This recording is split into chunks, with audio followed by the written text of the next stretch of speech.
Yes, bwana, siku ya leo ambayo ni tarehe 3 ya mwezi huu wa 5 mwaka 2025, ambayo ni siku ya Jumamosi, mtoto wa Mario pamoja na Paula ameweza kutimiza mwaka mmoja tangu siku walipoweza kuzaliwa.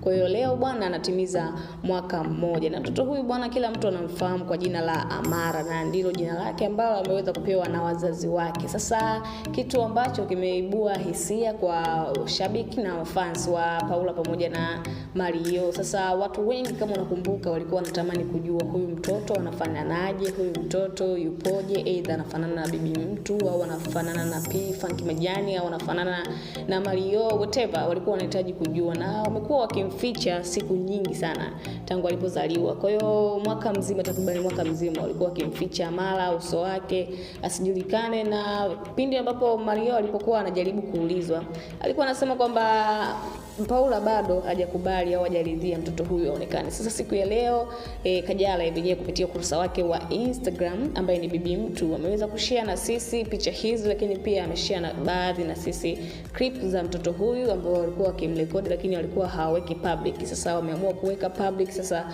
watu wote tunashuhudia, watu wote tunaona, na hii nadhani ni kwa sababu siku ya leo ni birthday ya Amara. Hivyo sasa wameweka hivyo. Sasa kupitia ukurasa wake wa Instagram, Kajala Frida